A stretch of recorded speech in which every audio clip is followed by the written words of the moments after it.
rien ne va plus entre Geneviève de Fontenay et Nathalie Marquet.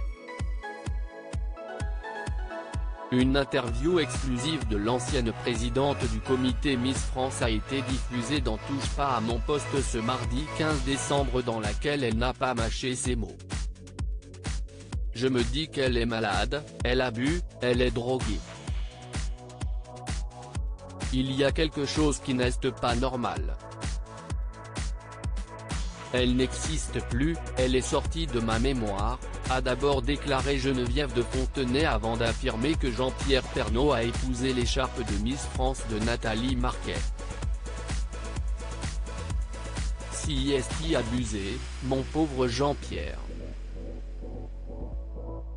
Heureusement qu'il a une autre image de moi que l'écharpe, a réagi la Miss France 1987.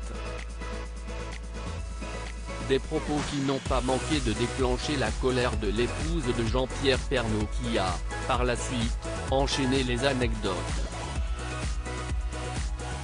La grande rancœur, ça a été surtout en 2005, quand elle a dit pour France Dimanche, elle a un poids chiche dans la tête et elle s'est fait culbuter dans les bottes de foin, pendant la ferme célébrité, a-t-elle raconté. Elle a ensuite expliqué que, lorsque Jean-Pierre a appris qu'elle avait dit ça, on était en voiture, il s'est arrêté sur une aire de repos et l'a appelé pour lui dire de se mêler de ses fesses. Très énervée par ces déclarations, la Miss France 1987 a tout de même temporisé ses propos. Elle fait mal au cœur parce que si est une personne âgée mais elle m'a fait souffrir, a-t-elle affirmé. Elle veut exister et elle est insupportable. Nathalie Marquet, très remontée contre Geneviève de Fontenay à la suite de ses déclarations, n'a pas hésité à révéler des anecdotes aussi surprenantes les unes que les autres. Pour elle je ne suis plus Miss, mais elle n'a pas son mot à dire, a-t-elle d'abord déclaré avant d'expliquer, je n'ai jamais eu ma couronne, si est elle qui l'a gardée. De plus, l'épouse de Jean-Pierre Pernaut a raconté que l'ancienne présidente du comité Miss France lui avait dit que sans l'élection de Miss France, je n'aurais pas pu être soignée. Pour rappel, en 1997 alors âgée de 30 ans, Nathalie Marquet se battait contre une leucémie.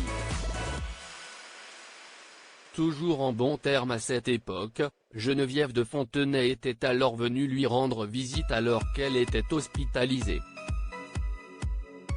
Cependant, elle n'avait pas respecté le protocole sanitaire et avait conservé son chapeau sur la tête.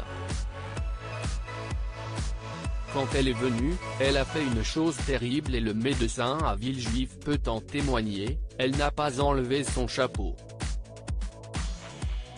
Quand on est dans une chambre stérile, vous savez très bien que si on chope un microbe, on peut mourir, a expliqué la reine de beauté. Elle a finalement conclu en affirmant, elle ne sait plus quoi dire, elle attaque tout le monde et si est bien triste. Il semblerait donc que la hache de guerre soit loin d'être enterrée entre les deux femmes.